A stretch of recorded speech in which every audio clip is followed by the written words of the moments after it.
dan untuk saya ini. Lalu jadwal abang kapan dikasih? Akhirnya Jumat kemarin itu saya, Bang, gimana ini? Kok saya belum dapat panggilan kapan? Ya, Bang penyidik, gitu kan. Akhirnya saya dikasih hari Jumat. Jumat minggu depan gitu. Terserahlah mau keramat atau apa, ya kan? Saya akan hadapi.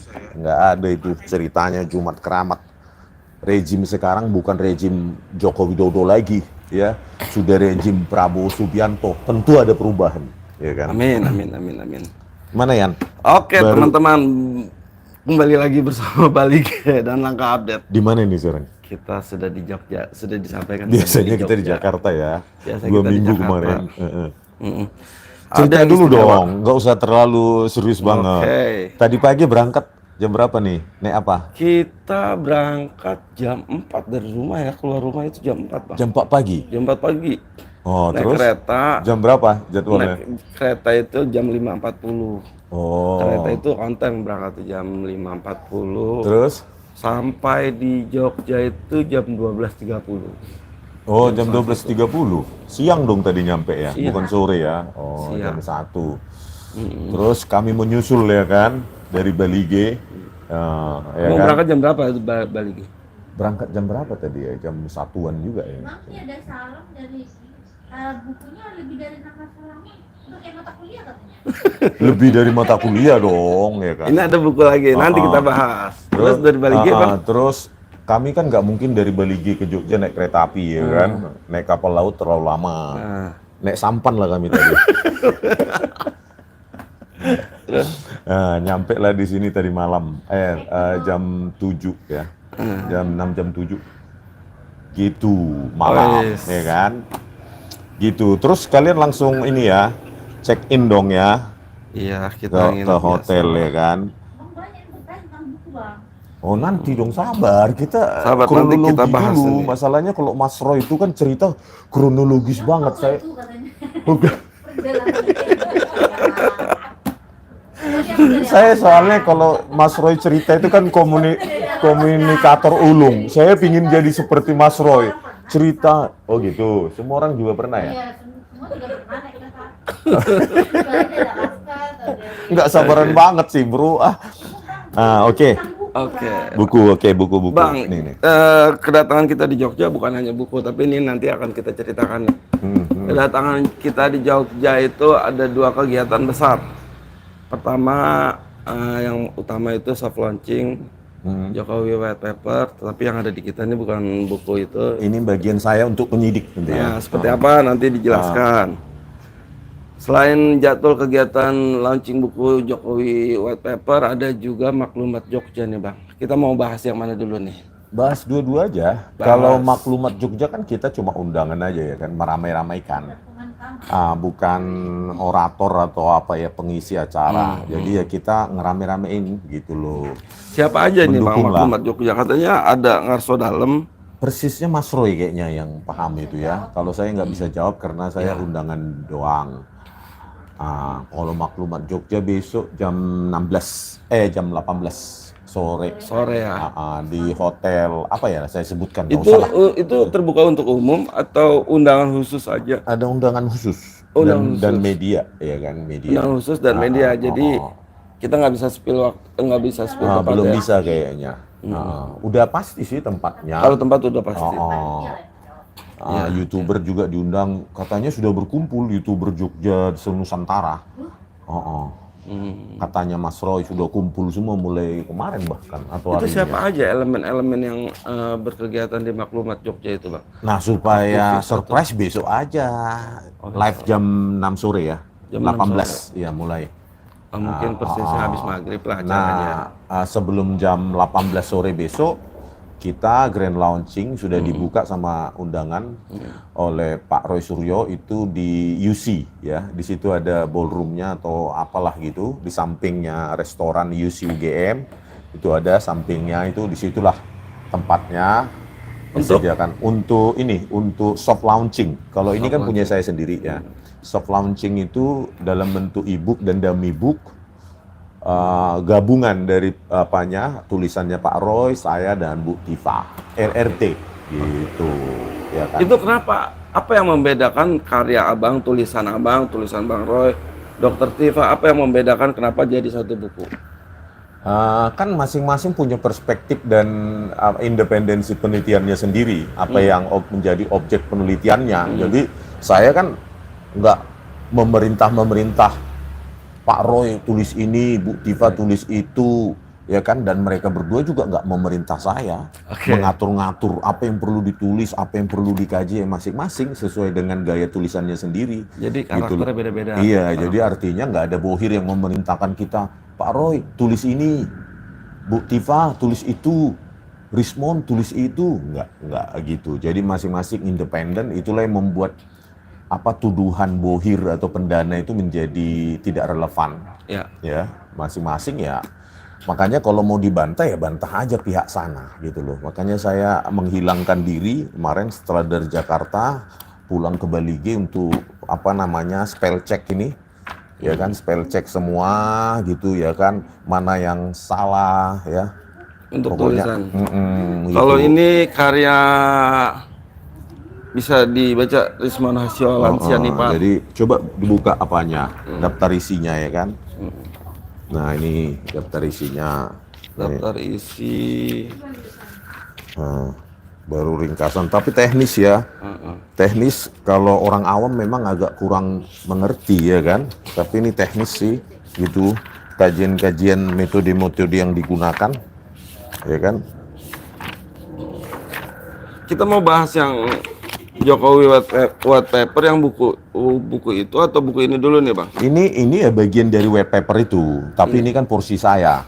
Soalnya ya kan? di netizen ini ada yang mengatakan Bang, saya ini akan beli buku meskipun saya nggak ngerti programmer. Ya bagus untuk mendukung ini ya kan, mendukung ini ya bisa jadi ya baca-baca dikit, mengerti istilah-istilah dikit ya nggak apa-apa ya. Dan yang namanya penelitian ya harusnya terbuka, dan beginilah cara keterbukaan itu. Ya kan, bahwa kalau itu peneliti abal-abal bla bla bla, ya bantah juga dengan begini, kan siap kita. Ya. Apa? Operator para istri. Lagi men-setting-setting. Iya, kepalanya jangan kepotong. Udah. Nah, ini abang kakinya. Ya nggak apa-apa, memang lagi santai cuy. Ini kaki. The first tadi saya juga pernah ketemu Bang Rismon. Ini pertama Kayak kali celana saya pendek. melihat Bang Rismon pakai celana pendek. Gitu loh. Nggak apa-apa lah ya bro, bukan apa-apa. berarti nggak sopan men. Santai. Iya. Human. Kok terlalu seksi sih? Masa lihat lutut aja seksi? Apa namanya? Ini apa nih? Ya kan? Ini mau dibahas nggak sih bukunya ini? Ketawa terus ini para istri ini. Sudah diongkosin ke Jogja lagi, 2 juta tadi dari Bali G. Ke Jogja. Nggak ada bohir tuh ya Bang? Nggak ada bohir. Nggak ada bohir. Kalau mau cara murah nih sampan sih tadi gratis. Pakai tenaga ini ketiak ya kan. Apanya? Karpet terbang. Jadi saya terutama ya sambil iseng-iseng mancing gitu ya, nulis inilah, mencari proofread, mana yang salah, mana yang ini ya kan, irrelevan ya, spelling check dong pasti, ya kan. Nah kalau kita bedah itu, ya kan, yang pertama adalah pasti ringkasan, daftar isi kan gitu kan. Terus kalau yang bab pertama itu pengantar lah, bagaimana digital forensik untuk autentikasi dokumen analog palsu, sejarahnya apa. Bang, jangan masuk ke situ dulu Bang. Saya mau tanya nih, motivasi Abang bikin buku ini apa? Nah ini guys, kita mau informasiin dulu, kalau buku ini nih yang kalian lihat di depan ini spesial hanya tulisan dari Bang Rismon, tetapi mungkin nanti dalam proses perjalanannya bukan ini dimaksud tujuannya apa? Ini kan di-include-kan dalam besok soft launching, digabungkan RRT, tulisannya Pak Roy, tulisan saya ini, terus tulisannya Bu Tifa. Jadi mungkin ada 600 sampai 700 halaman ya mungkin. Oke. Nah, Terus motivasinya Abang bikin ini apa? ini sebenarnya sudah saya tulis sejak Maret ya, Maret 2025. perlahan-lahan gitu kan, ya kan, membuat open source juga ini, kode programnya ada, supaya begini tidak tercecer di mana-mana kan begitu kan, ide kita kan kita integrasikan supaya ada penjelasan di sana, penjelasan di situ. Nah, ya sudah kita integrasikan aja, kita satukan supaya jangan hilang ide itu gitu loh. Sebagai Supaya pertinggal. karya intelektual ini tidak hanya ada di sosmed, tetapi terkompilasi di dalam buku. Iya. Terus buku ini nantinya, tadi Abah bilang ini kan memang untuk BAP. Besok Untuk BAP. ya besok jawaban saya katanya kan pencemaran nama baik, tapi isu pokoknya adalah ijazah Joko Widodo. Maka kita minta dong tunjukkan dulu. Baru. Kenapa Abang bisa mengatakan ijazah Jokowi itu berpolemik? Loh, kan- Alasannya ini itu. Inilah alasannya, Argumennya. metode-metode ini kan gitu. Jadi nanti kan kita dituduh mencemarkan nama baik, berita bohong, penghasutan dan lain-lain, ya kan, sampai 9 pasal tuh. Ya kan, pertanyaan intinya kan terkait dari ijazah Jokowi yang telah memakan korban. Ya kan, Bambang Tri dan Gus Nur yang di persidangan itu tidak pernah ditampilkan ijazah aslinya, tetapi ijazah fotokopi legalisir. Padahal ijazah itu kan harusnya sudah milik publik, sudah dijadikan mencalonkan diri mulai dari wali kota Solo, gubernur DKI, bahkan presiden tahun 2014 dan 2019 harusnya milik publik kalau kita di negara demokrasi maju. Nah, karena itu menjadi polemik terus ya sejak memakan korban Gus Nur dan Bambang Tri, ya harusnya kan kita kan wajib dong sebagai warga negara menorehkan pikiran kita apa yang menjadi pertanyaan Bambang Tri. Itulah dalam belakangnya bukunya, ya kan, Jokowi Undercover, ya kan, 1 dan 2. Kalau Pak Bambang Tri kan memberikan penelitiannya dengan interview, wawancara langsung ke lapangan. Yang membedakan buku Jokowi Undercover dan penelitian Abang ini, yang di sana itu wawancara langsung kan ke saksi-saksi. Kalau kita kan nggak berdasarkan dokumen. Yang kita dapatkan langsung itu lembar pengesahan pembimbing skripsi, ya. Dan yang kedua, itu semua ada di sini nih. ada.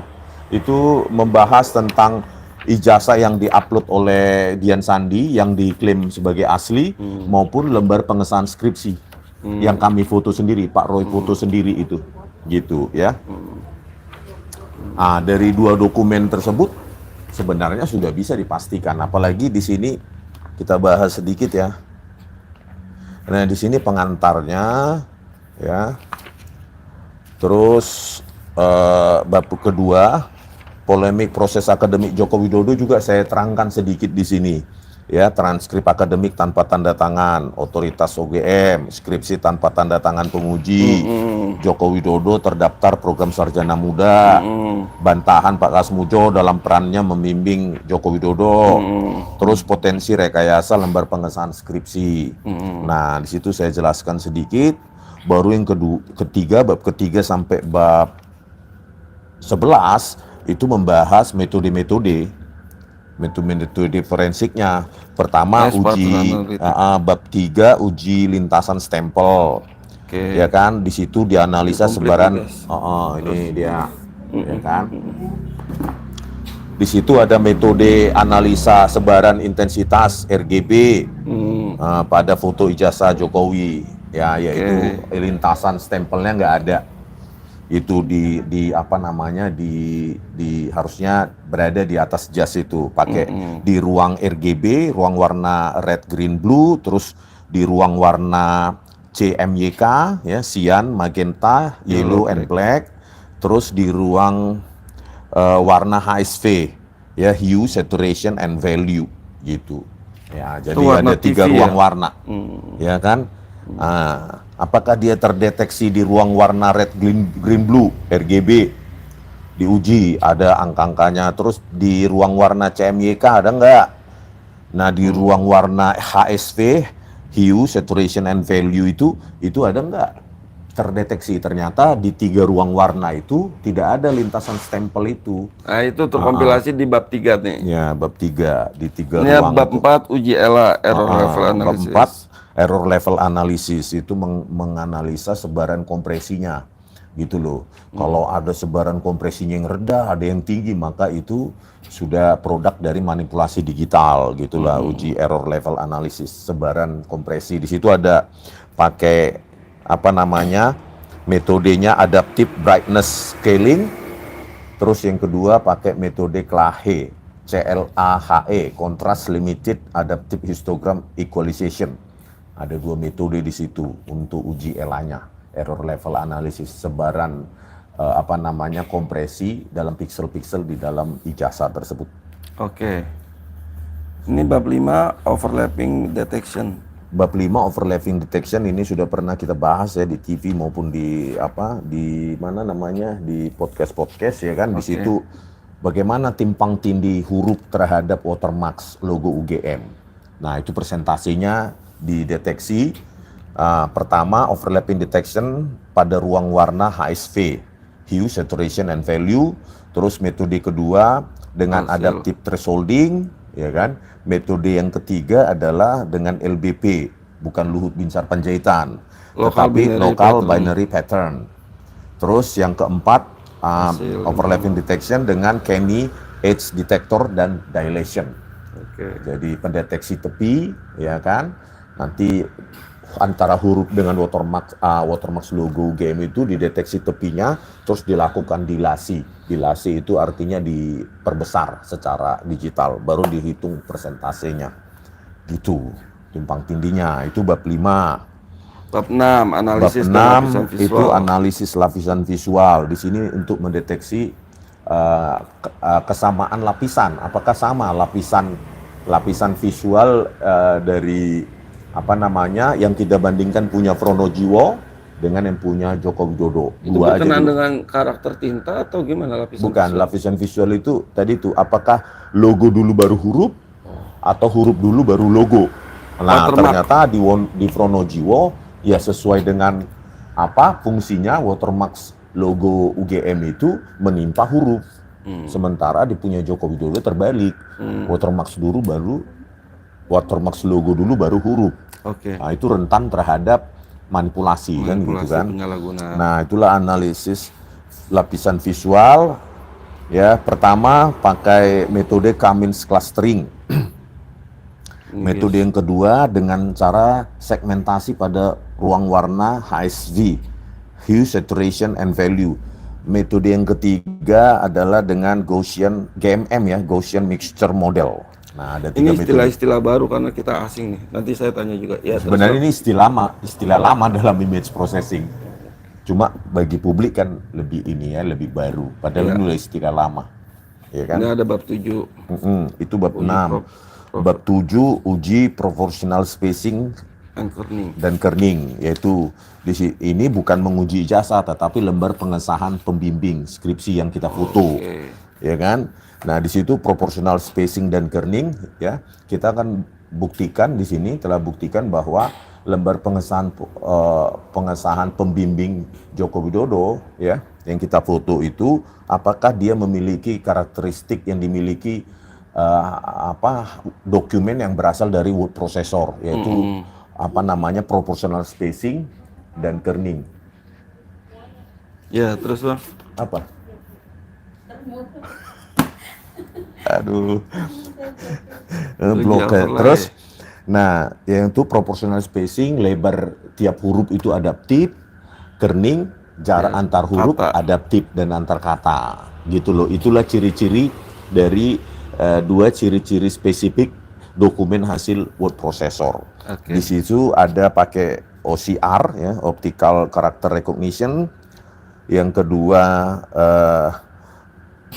saya hybrid OCR dan edge detection, yang metode kedua. Terus metode ketiga saya hybrid juga OCR, edge detection dan morfologi citra ya, image morphology. Nah, di situ membuktikan bahwa lembar pengesahan pembimbing skripsi yang kita foto itu adalah produk dari Word document. Itu bab 7. Komentatornya ini ya. Banyak termul. Khususnya di langkah update ya. Soalnya di Bali Academy sudah diblok. Tapi ini Bang, Saya mau nanya tapi agak menyimpang sih. Ini kan sebenarnya saya istilah-istilah baru nih dalam metodologi penelitian Abang nih. Nah ini Abang penelitian ini sudah dijalankan dari sebelum ada soal polemik ijazah ini Iya, kan? sejak Maret sudah saya tata-tata sih. Sudah saya susun. Sejak Semua Maret. jenis metode penelitian ini, Iya, analisa dicoba. ini hanya dihususkan untuk menguji soal polemik ijazah aja atau ada di kasus lain? Enggak, inilah namanya dokumen forensik kan. Oh, dokumen Metode-metode forensik. untuk mengotentikasi dari dokumen apapun. Jadi ini bisa diterapkan ke bukan hanya punya Pak Jokowi gitu loh. Kalau dokumen forensik berarti ini standar ini bisa dipakai oleh penyidik. Iya, harusnya begini. Untuk mengidentifikasi dokumen itu asli atau tidak. Ya harusnya kan mereka melakukan ini kan. Begitu ya? Mengatakan identik itu apa. Sampai saat ini kan publik nggak paham kan. 3 ijazah pembanding nggak disebutkan.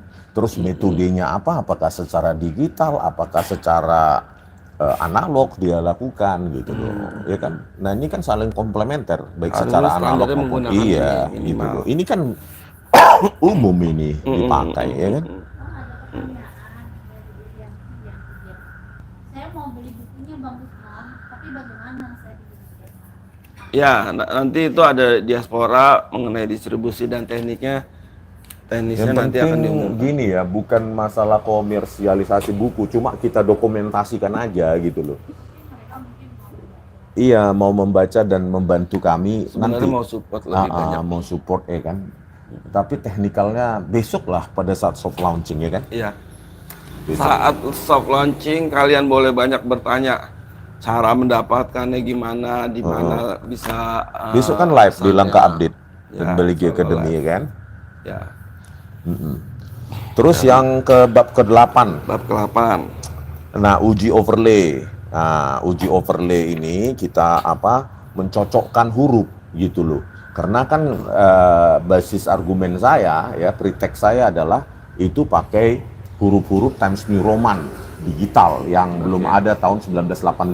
Nah, disinilah dilakukan uji overlay. Overlay itu ditindih huruf atau kata, set gitu. Wah, kok sama persis gitu Dengan loh. opacity yang agak sedikit yang transparan. ada di lembar pengesahan pembimbing Jokowi dengan yang saya rekonstruksi pakai Word dokumen sekarang.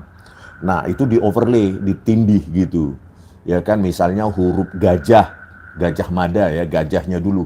Nah, ditindih, loh kok sama gitu loh. Persentase penindihannya overlay itu kok sama. Itu kan nggak mungkin sama persis kalau dia pakai disimpulkan oleh Barreskrim Polri dengan letterpress atau handpress. Dia pasti agak mencong-mencong gitu kan. Garis itu tidak lurus ya, line spacingnya juga berantakan, alignmentnya juga gitu. Nah, di situ kita uji ada berapa metode. Pertama adalah implementasi overlay dengan difference map. Yang kedua overlay difference map berbasis shift ya, descriptor shift, scale invariant feature transform. Artinya kalau dia dibandingkan huruf A dengan huruf A ya, antara dokumen 1 dokumen 2, walaupun dia agak mencong dikit, maka descriptor shift itu bisa menyesuaikan untuk dicocokkan. Kan karena kalau moto kan nggak tegak lurus, kecuali kita diberikan izin kemarin itu untuk men-scan. Itu kan tegak lurus dia, ya kan, tidur tegak lurus. Kalau foto begini kan masro foto, bagaimanapun ada translasi, ada pergeseran gitu kan. Nah, itu lewat descriptor shift itu bisa dicocokkan. Karena di sini ditulis descriptor shift adalah scale invariant feature transform. Artinya apa? Akibat pergeseran saja maupun besar kecil bisa dicocokkan. Misalnya batu, foto batu ya. Meskipun ini kita manipulasi, kita perkecil, downsize gitu ya. Itu bisa dicocokkan. Walaupun dia hasil digeser atau diperkecil atau diperbesar, bisa kita cocokkan pakai deskriptor itu. Hasilnya akurat. Nah, metode yang ketiga adalah metode difference map berbasis BRISC ya, deskriptor BRISC, yaitu binary robust invariant scalable key points ya, mirip dengan shift gitu.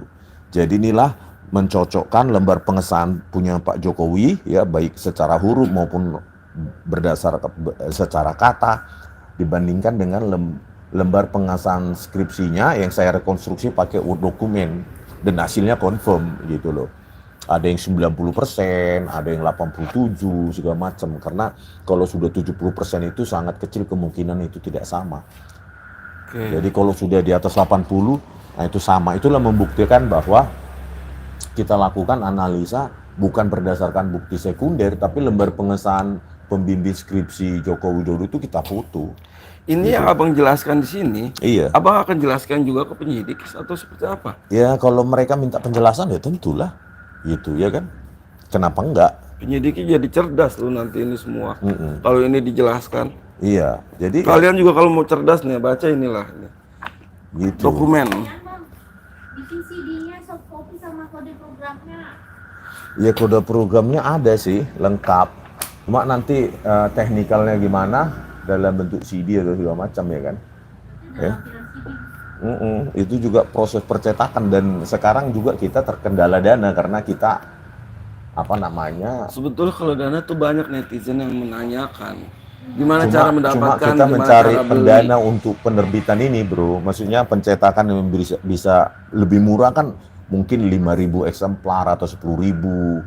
Nah kalau harga cetaknya 100.000 per eksemplar, bayangkan kalau 5.000 aja sudah berapa itu? 50 juta. 50 juta. Iya. Kalau netizen ditawarin pre-order gimana? Bisa juga kalau pre-order gitu loh. Ya kan mekanismenya nanti kita bicarakan lah. Yang penting sudah kita integrasikan ya kan. Ya oke. Kalau Mas Suban Sean juga apa namanya ada usul CD ya nanti kita lihat ya. Apakah kita masukkan CD untuk Iya, codingnya karena atau dikasih iya. di GitHub aja ya. Itu Gitu. betul. Karena itu akan ada videonya. Atau dikasih Google Google Drive linknya gitu ya kan atau di GitHub gitu ya kan. Terus bab 9 gradient analysis. Ini juga lintasan stempel ya.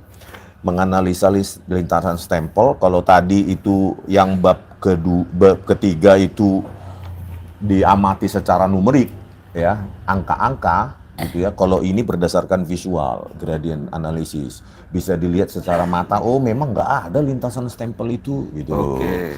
Nah, di sini gradient namanya gradient. Kalau pernah belajar matematika fisika kan gradient artinya ada delta. Ah, misalnya posisi di 10 nilai ke posisi 15 berarti ada delta kan. Deltanya 5. Ah, dideteksi di sini. Delta atau selisih nilai-nilai intensitas apakah membentuk lintasan itu dianalisis di sini. Kalau gradient dari perspektif desain grafis atau DKV itu opacity dari 0 sampai 100 itu, nah itulah gradient. Oh gitu ya, opacity-nya ya, opacity-nya. opacity. Kalau ini nilai intensitasnya. Ya sama. Karena setiap pixel itu kan di dalam digital format atau digital data itu setiap pixel itu kan memuat nilai-nilai. Kalau dia di ruang RGB ya, red, green, blue, maka nilainya di R itu antara 0 sampai 255, G juga begitu, blue juga begitu. Nah, di 3 kanal inilah dideteksi apakah ada perubahan nilai yang agak drastis. Berarti kalau perubahan nilai agak drastis dikatakan gradient.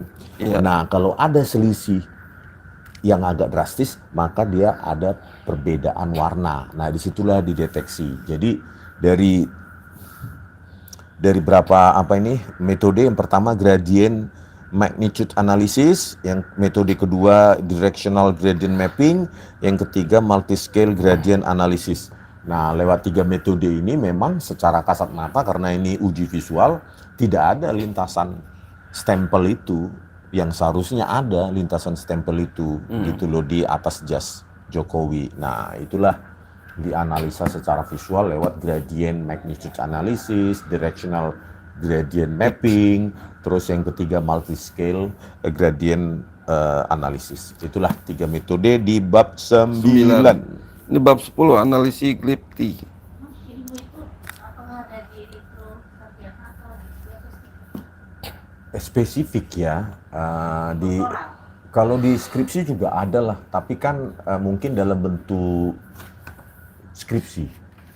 Iya, dia kan spesifikasi, saya mau menganalisa ini, gitu, mendeteksi huruf, oh, udah bisa lah. udah bisa karena kan dasarnya matematika semua ini. Dan matematika teknik, iya di elektro itu ada 4 atau pokoknya matematika dasar, matematika teknik banyak. Jadi kalau sudah menguasai matematika teknik ya pasti paham ini. Ini bab 11, noise pattern and analysis. Nah, Noise pattern kalau bab analysis. 10 itu analisis glip. Glip itu kan bentuk huruf. Nah, jadi kita melakukan lagi, kalau tadi uji overlay berdasarkan uji tindih, ya kan, tindih. Kalau sekarang juga huruf berdasarkan bentuk hurufnya, glip. Bahasa Inggrisnya glip. Kita taruh aja glip bukan bentuk huruf ya, karena satu kata daripada 2 kata. Glip, GLYPH. Nah, di situ dicocokkan bentuk hurufnya, lengkungannya, segala macam. Nah, pakai deskriptor yang dinamakan dengan ORB, ya, ORB, Oriented Fast and Rotated Brief. Nah, terus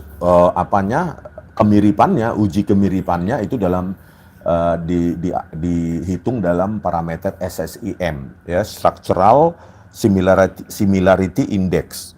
Gitu. Jadi titik-titik kunci dari misalnya lengkungan A dengan A gitu ya. Kan ada lengkungan A itu kalau Times New Roman ya kan begini lengkungannya. kecil ya? Jadi titik-titik kuncinya itu dengan deskriptor ORB dideteksi, begitu juga dengan A lainnya. Nah, terus dari deskriptor titik-titik kunci itu dihitung kemiripan posisi key points tadi itu. Titik-titik kunci tadi itu dihitung dengan structural similarity index gitu. Samaan Ya, bentuk-bentuk huruf lengkungannya segala macam.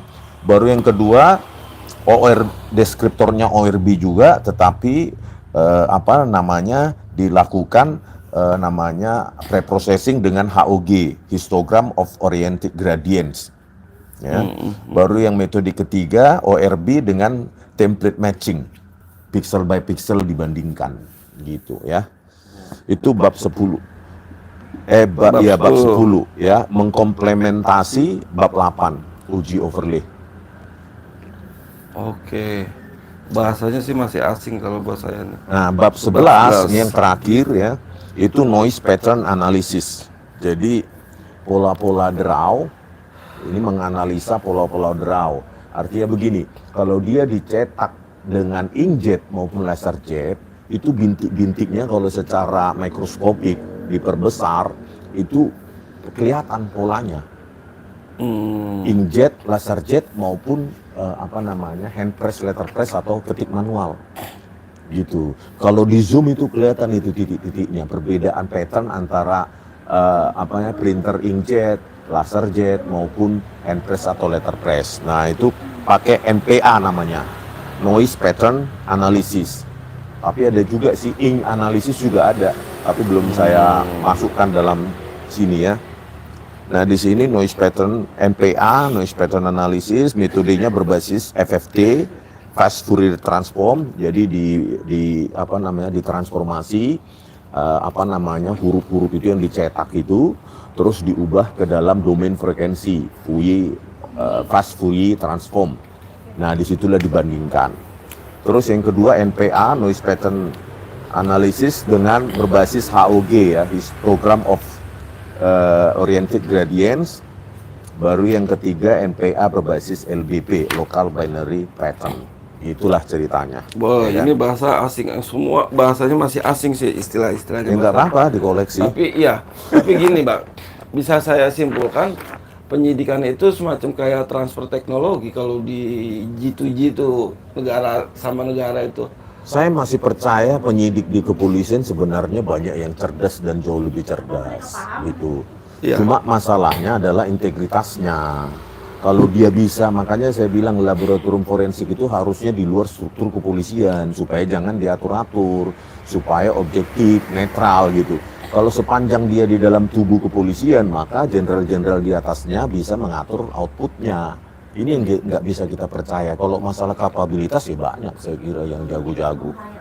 Iya, bahkan bisa meng-hire ahlinya di bidang ini gitu loh.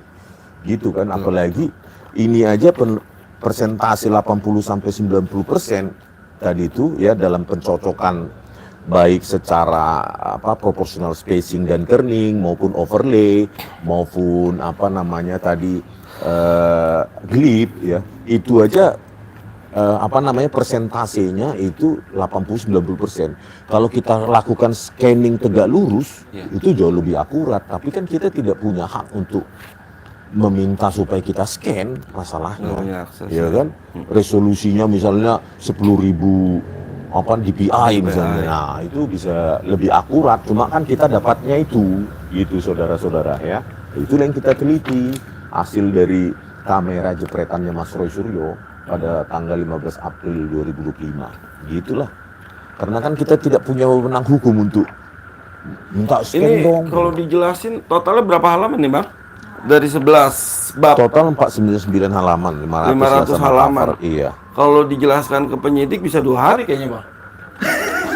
Cuma masalahnya capeknya sama saya. Ini maksudnya apa? Itu maksudnya apa? Ini kuliah atau apa ini? Nah, itu transfer teknologi tuh. Jadi kalau memang mau dibantah kan banyak ahli, ya katanya ahlinya Jokowi. Janganlah ad hominem segala macam. Ini loh buktikan juga, bantah bahwa ini tidak benar. Begitu yang profesionalnya gitu loh, ya kan. Tapi kalau saya kayak gitu males, saya mending saya melanjutkan menulis ini dalam bahasa Inggris. Saya setuju tuh. Ya, terbitkan ke dunia dan lanjutkan ke buku kedua gitu loh. Karena itu memakan banyak waktu dan energi, apalagi melaporkan termul, capek. Saya harus ke Jakarta, ya, nanti diperiksa lagi, ya kan. Terus saya harus ke Jakarta, harus bayar duit, nggak worth it. Kalau yang kita laporkan Jokowi baru worth it. Gitu. Ini juga masukan sebenarnya. Masukan untuk media-media mainstream. Kalau ada narasumber yang menyerang narasumber yang lain, itu semestinya hostnya harus menghentikan. Jangan itu jadikan tontonan. Iya, gini marketing untuk mendowngrade tayangan jadinya ya kan. Kurang mendidik. Harusnya ada ini bantahan-bantahan personal, nyerang personal. Bantahan-bantahan ilmiah seperti Bantahan ini ilmiah harusnya dibantah. Nanti ada tulisannya Mas Roy, bantah juga. Iya. Tulisannya Bu Tifa, bantah juga. Bantah ilmiah. Gitu Jadinya loh. masyarakat yang nonton juga teredukasi. Bukan nyerang pribadi dengan pribadi. Itu nggak berkembang. Itulah bedanya memang. Ya kan, tapi ini ISBN masih belum kita urus ya karena kita karena integrasikan. Beda. Karena beda ini tujuan. hanya untuk penyidik. Besok saya serahkan satu, ya kan? Ini kalau kita lihat referensi atau catatan kaki ya atau daftar Referensi. pustaka ya. Iya. Ini juga daftar pustakanya Bang Risma semua buku-buku. Iya kan, saya sudah lama Ya. nulis kan di penerbit Andi Jogja, di informatika dan lain-lain ya kan. Jadi ini buku bukan karya Abang Ada baru-baru. ISBN-nya. Ini dari Iya. dulu, ini referensinya juga banyak dari buku Bang Risma. Memang semua saya ambil. Nah, ini, ya kan. Ada ahli yang nulis buku aja nggak pernah langsung bilang ini, tapi atau mau minum, males capek energi. Oke, apa pertanyaan? Bentar ya, saya bacain. Ini dari Tian. Salam sehat semua Sultan Pak. Mantap. Lalu sukses Buana. Oh, Ana kayaknya sibuk ngeblok-ngeblokin. Banyak kayaknya. Ada nggak Capek komentar ya. yang positif? Banyak. Judul juga. Judul ya tadi. Gimana sih Pak Prabowo Subianto ini? Menkom Diginya coba dikasih besutan supaya makin lama makin ngeri nih di komentar ini, judul-judul ini. Nggak keren Indonesia ini, masa kalah sama judul, ya kan? Ada dari yang kembali Aiman tuh di Ainus sangat buruk katanya dari AR. Ya kita sih nggak sebut Iya, nama ada sih acaranya. jurnalis senior Kompas TV kemarin waktu saya wawancara dengan Profesor Kuncoro, aduh nggak mendidik katanya gitu sih. Iya. Kurang Itu ya, jadi kita malas datang. tayangan publik itu malah narasumbernya nyerang narasumber yang lain keluar dari tema diskusi. Harusnya Oke, host ada- itu mengendalikan acara. Ada pertanyaan lain? Nih, tapi bukan ini nanti covernya yang dijual ya. Yang covernya dijual itu yang didesain oleh Ian, yang putih itu. Desain White oleh paper. tim lah Bang. Kan lu. Tapi berulang ditanya perwakilannya Kalau ini untuk penyidik ini ya. dari Departemen Turik sama kami yang lain ya dibanding menanyakan Apa? Siapa si Anturi? iya dari sini. Hilang saking banyaknya yang apa ya? Intinya tadi menanyakan di mana belinya. Mewakili sih, tapi gini, karena memang fokus utama kita adalah mengintegrasikan ide-ide, jadi masalah komersilnya, penerbitannya besok kita bicarakan pada saat soft launching, karena kita bukan mau mengejar apa namanya seperti Komersial kan. dituduh para termul, oh ini akhirnya jualan buku gitu ya kan. Itu kadang-kadang panas kita, akhirnya udahlah, nggak usah baca itu, agak termul blok aja ya. Karena kalau mau mengedukasi publik, lawanlah penelitian atau buku dengan buku, jangan seperti kasus Bambang Tri ya Lawan buku kan? dengan buku, kalau hari ini Bang Risma sudah mengeluarkan sekitar 500 dan 600 halaman, lawannya harus 1200. Iya. Seperti 1200 bukunya halaman. Bambang Tri, Jokowi Undercover. Ya balas juga, oh yang benar adalah ini, supaya kita jadi bangsa beradab gitu Ya. loh. Bukan menyerang, memidanakan Bambang Tri dan Gus Nur dengan pasal-pasal karet itu gitu ya. Hana sibuk Ini apa, semua, Bang. ngabisin judul dan termul.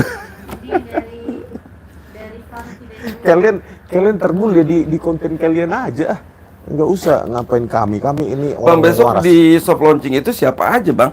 Yang Ada Relagama, ada Pak Relagama. Roy, ada Bu Tifa, ada yang lain-lain lah, ada media ya kan. Di situ soft launching artinya e-book dulu ditunjukkan gitu ya kan. Mungkin dummy booknya lah nanti integrasinya dengan yang di layout oleh Bu Tifa dan tim. Ya akan kan? ada tanya jawab? Ya bisa jadi ada presentasi dong. Apa sih isi bukunya? Ya, Prakteknya bagaimana sih? Kan gitu kan, harusnya ada, kan ilmiah. ya. Ya kan, tentu penjelasannya ilmiah, bukan narasi-narasi belaka kan. Ya, bukan untuk menyerang orang lain maksudnya gitu, apalagi yang Itu mengata-ngatai kita. acaranya terbuka untuk publik, untuk umum? terbuka untuk umum. Terbuka Isi untuk UGM ya kan, makin rame ya makin bagus, dan bayar sendiri-sendiri ya kalau pesan kopi dan lainnya, karena kita nggak ada dana. Jadi buat warga atau yang ingin warga Jogja atau masyarakat yang ingin datang ke acara soft launching buku, kalau pesan makan minum ya bayar sendiri. Kok seru sekali si Hana ini tuh. Operatornya. Nggak ada komentar. Operator. dari Mulani. Oh ya, karena nggak Ada yang minta ini dijual juga di Shopee, di marketplace, biar gampang orang mak. Iya, saya setuju Kalau tuh. bisa sih Ian dan Hana yang memanage ya kan, kalau sudah kita cetak misalnya 5.000 eksemplar, biarkanlah orang Hana dan Ian yang sibuk karena masih muda ya kan. Kalau diuruskan ke kita malah tua-tua kurang gesit kayak gitu ya kan, bro. Jadi memang sarannya memang ke marketplace lah. Iya, marketplace. Ya, ini saudara kita dari Halmahera Timur, berarti 2 jam daun. Halmahera Timur. Kemarin kita makan Halmahera kan? Kemarin Halmahera ya. Aduh, ya bisa. Maluku Utara. Yang kemarin tuh di mana itu? Di daerah Hadir dukung perjuangan Pak Keramat ya. Berarti jam 24 di sana, 24.40. Oh iya ya. Ini udah lewat, udah hari berikut. Oh ini udah lewat jam 10. Ini jam 22.40. Oh iya, iseng-iseng aja bro. Udah subuh ya. Jadi kita lebih fokus, saya juga daripada ke media lebih baik fokus mentranslate ini dah, sama apa namanya, menyusun buku kedua ya kan. Itu rencananya yang buku Jokowi White Paper itu Mm-mm.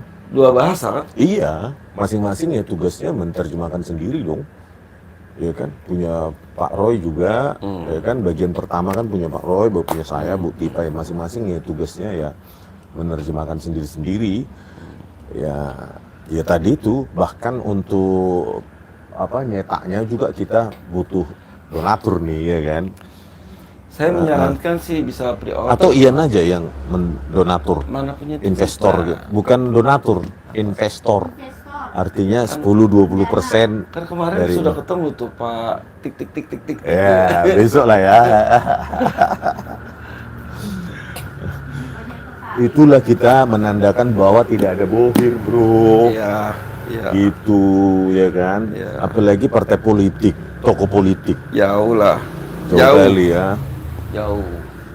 Oke, ada lagi? Ada yang bilang lebih praktis ibu bang.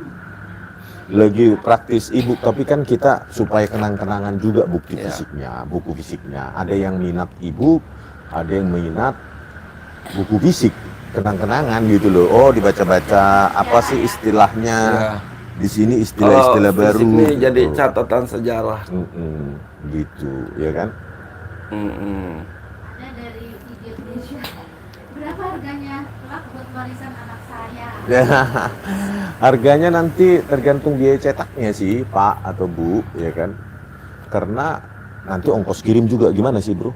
Prosesnya? Iya, ongkos Biaya kirim. cetak dengan ongkos kirim, ya kan? Saya juga nggak punya pengalaman buat itu, Pak. Iya, supaya ada pengalaman dong. Terus gimana kabar buku kita berikutnya itu? Yang kesaksian 12 terlapor tuh. Itu masih galau juga tuh jadinya. Soalnya kan terlapornya, ini yang dipanggil kan nambah-nambah terus, Bang. Oh iya, ada Buat lagi. temen-temen nih yang kemarin beredar tayang di media itu kan hanya 12 orang. Ternyata bertambah lagi. Ya kan? Yang dipanggil-panggil tuh. Statusnya kan saksi semuanya. Oh, masih tambah banyak. Masih tambah. Oh. Yang minggu. Nah, Abang kapan nih? Biar Saya hari Jumat teman-teman tanggal tahu nih. 22 Agustus. Ian juga kan? Mikael juga. Kita tanggal dipanggil 22. dua-dua. Pak Roy kalau nggak salah Rabu. Tanggal 9 Rabu berarti tanggal 20 Agustus. Kalau itu hari Bu Jumat Tifa kalau itu, nggak salah Kamis tanggal 21. kalau pemanggilan hari Jumat itu ada istilah Jumat keramat, Bang. Habis diperiksa terus ditangkap nggak boleh pulang. Ah, Gimana dong? saya nggak peduli itu. Nginep. Suruh nginep. Saya tidak Karena alasan hari pendek. saya tidak peduli. Lakukan selagi Anda berwenang gitu ya, karena pasti ada ke depan ada apanya. Itu dicatat Karmanya oleh sama sejarah. Iya. Terserah. Perilaku itu Gitu loh. dicatat. Selagi Anda punya kewenangan menurut Anda, silahkan lakukan sesukamu. Gitu. Ada bayarannya di masa depan untukmu, ya, baik penyidik, kepalanya dan jenderal-jenderal yang ada di Polda Metro Jaya maupun Kapolri, silahkan lakukan, gitu loh. Kami tidak takut, gitu, ya, Oke. silahkan. Nggak peduli saya udah dalam level nggak peduli. Jadi udah nggak ada, udah nggak peduli istilah Jumat keramat. Nggak peduli. Ya. Bahkan kemarin kan saya minta sendiri sebelum ada. Yang menarik. Jadi saya sudah terima surat panggilan. Santana Mikael. sudah terima surat panggilan. Mikael Santana sudah terima surat panggilan. Bang Rismon, saya tanya nih lewat WA, sudah terima surat panggilan belum? Katanya. Belum. Bang Rismon belum. Itu sudah maghrib ya. Saya tanya tuh udah sore menjelang Kamis maghrib. kalau nggak salah. Mm-mm. Terus Jumatnya saya WA buat kemarin. Oh jadi abang sendiri yang nagih? Iya, nagih sendiri. Di Yang mana lain lagi? sudah dapat kok saya belum. Gitu. Akhirnya kasih Jumat.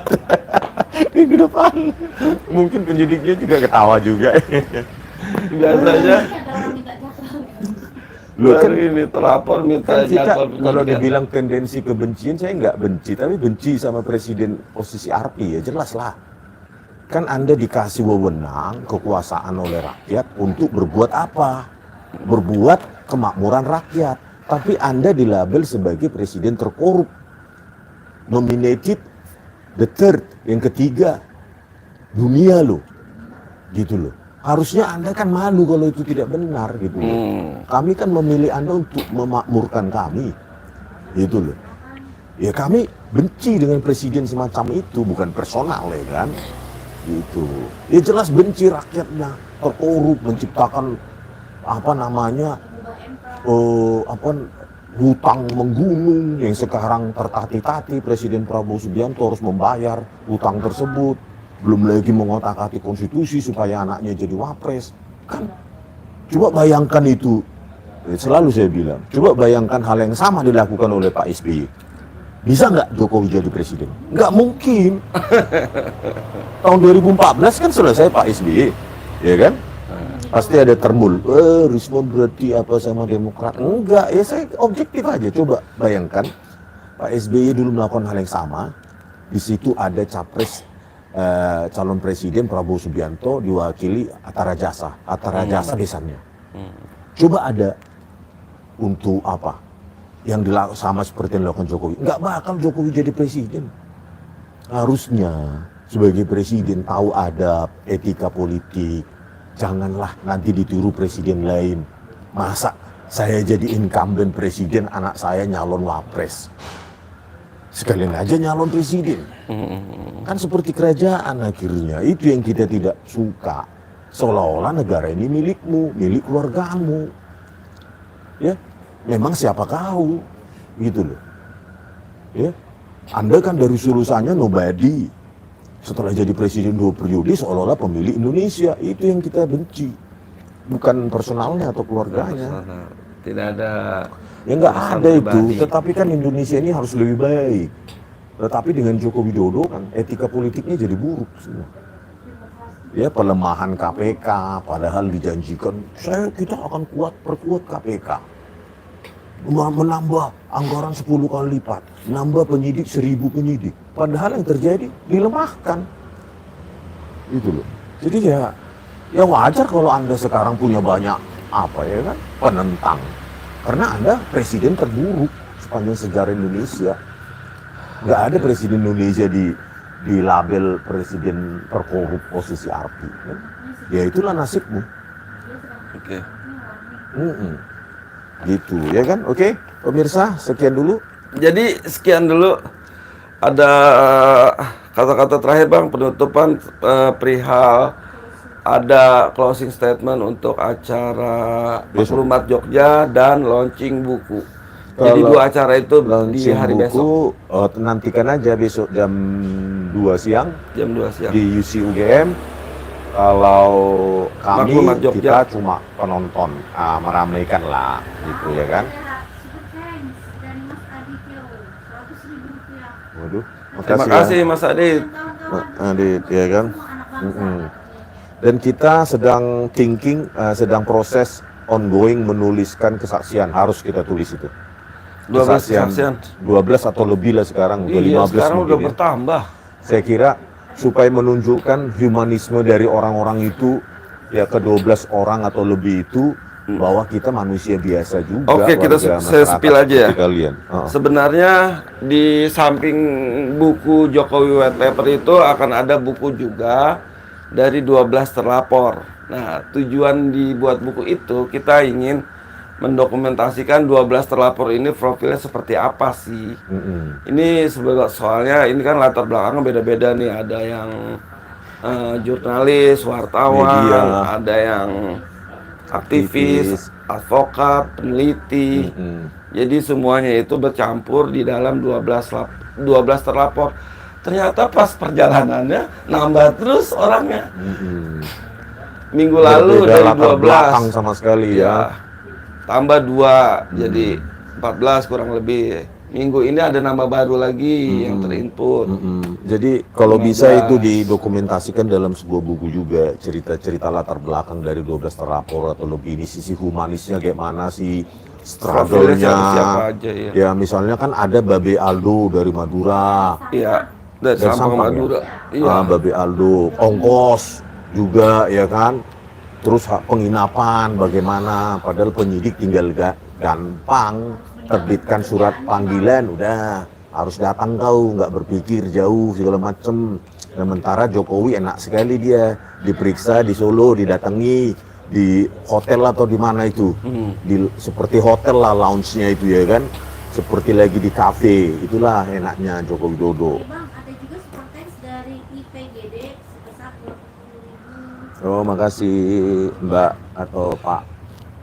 Jadi menurut Abang sebenarnya nih prediksi Abang nih polemik ini ujungnya akan seperti apa? 12 atau yang sudah ada namanya ini akan naik jadi tersangka, statusnya akan Kalau sering saya ditahan katakan kah? di media kan kita bukan mau membicarakan atau memidana Pak Jokowi, tapi lebih kepada rekonsiliasi nasional bahwa pernah terjadi seperti ini ya.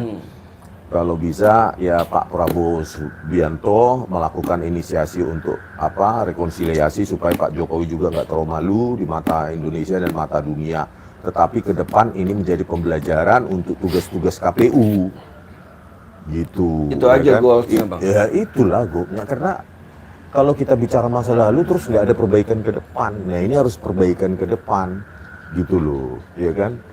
Siapa yang mau pingin jadi pemimpin publik, ya Anda ya harus transparan, bahkan duit Anda juga harus bisa dilacak publik.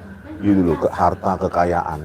Jangankan ijazah, harta kekayaan Anda juga harus transparan. Kalau enggak, ya sudah jadi pengusaha atau yang lain aja, atau pemancing seperti saya di Menutuba, ya kan?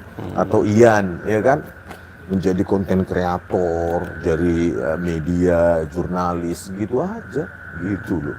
Pembelajaran ke depan, ketika lu ingin menjadi pejabat publik, artinya gajinya dari rakyat, maka rakyat berhak tahu siapa kau. Gitu. Bang, oh iya, itu Pak Jokowi itu melapor itu karena kan dia dasarnya dirinya merasa terhina sehina-hinanya, merasa direndahkan serendah-rendahnya nih Bang. Dengan sering orang keluar masuk dipanggil Polda untuk diperiksa, disidik, di penyidikan, kira-kira citra Pak Jokowi ini yang sebelumnya merasa terhina sehina-hinanya, serendah-rendahnya, dengan banyak yang potensi orang akan dipenjara lah istilahnya, potensi orang akan dipenjara, apa wibawanya nanti akan naik Pak Jokowi atau seperti apa sih kira-kira? Ya, infamous, terkenal karena keburukannya, bukan famous ya, infamous, ya kan? Contoh, bayangkan, sudah ada 2 korban di penjara, padahal ijazahnya adalah hak publik, dalam domain publik. Dia merasa terhina, sebenarnya rakyat yang terhina. Anda sudah jadi pejabat publik berapa puluh tahun, gitu loh, ya kan? Sampai rela memenjarakan Bambang Tri dan Gus Nur. Ya sudah, harusnya saat itu, ini loh ijazahku, ku maafkan kalian karena wajar publik ingin tahu ijazahku, kan begitu harusnya. Karena saya jadi presiden, dia pakai ijazah ini, gitu loh. Tunjukkan aja, masa dia dengan bengisnya di penjara 6 tahun, baru banding jadi 4 tahun. Bayangkan bengisnya seperti itu. Dan sekarang 12 terlapor atau lebih dengan 9 pasal berlapis, ya kan? Ada yang 12 tahun, ada yang 8 tahun, kalau kumulatif itu bisa 30 tahun. Padahal koruptor aja nggak seperti itu, maling uang rakyat aja nggak seperti itu. Itulah bengisnya dia. Dan dia manusia yang seolah-olah perawakannya itu baik, padahal dia bengis, sadis, gitu. Hak publik kok malah mau dipenjarakan orang. Ya itu, gitu loh. Akhirnya kita tulis penelitian, ya salah lu, gitu loh. Iya kan? Dan kalau sudah terkompilasi jadi buku gini akan tercatat dalam sejarah. Iya, Seperti itu, gitu kan? loh. Ya udah. Ya makanya tandingi dengan buku juga. Itu aja fairnya. Iya kan? Jadi Bang, komen dari Trus ID, buku adalah sumber ilmu pengetahuan, bangkitkan lagi budaya membaca. Iya. Ya, jadi ya buku itu kan pemikiran. Kalau dalam engineering kan, engineering di apa namanya, filsafatnya didirikan untuk menyelesaikan masalah. Engineering. Iya, misalnya jembatan, ya, teknik sipil. Bagaimana supaya manusia bisa melalui 2 tepi yang dipisahkan oleh sungai atau yang lain atau jurang, supaya manusia bisa dengan aman dan lancar untuk melintasi. Nah, dibuatlah konstruksi lengkungan segala macam, dihitunglah mekanika tekniknya, titik-titik mekaniknya di mana, mana yang paling lemah, mana yang paling kuat. Disitulah baru dihitung. Kan begitu, itulah engineering, gitu loh. Nah, oleh karena itu, ya ayolah kita kuliah engineering, ya, jangan terlalu banyak sosial, politik, hukum. Bangkitkan lagi, tinggal landas dari apa namanya, Pak Harto saat itu yang baik menurut saya, ya kan? Oleh karena itu, ya betapa mengerikan rejim Prabowo Subianto saat ini kalau mengikuti pola rejim Joko Widodo. Semua yang tidak sesuai dengan keinginannya berakhir di penjara, dikriminalisasi, ya kan?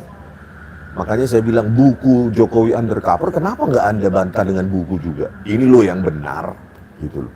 Tapi memidana rakyatnya, itulah bengisnya, gitu. Ya, tapi perawakannya seolah-olah kayak melangkah aja kayak orang baik, ya kan? Gitu, ya.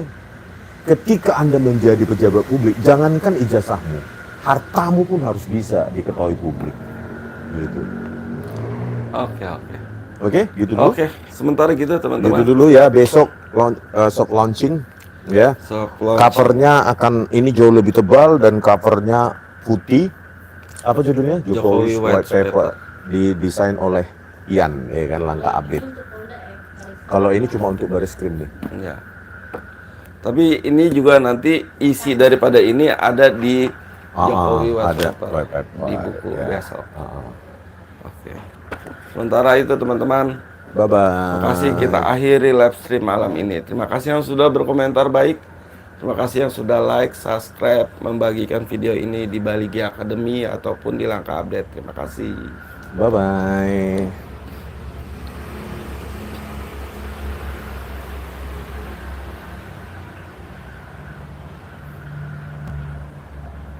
Udah? Sugar haternya sepi aja. Kayaknya termul tahu ngumpul.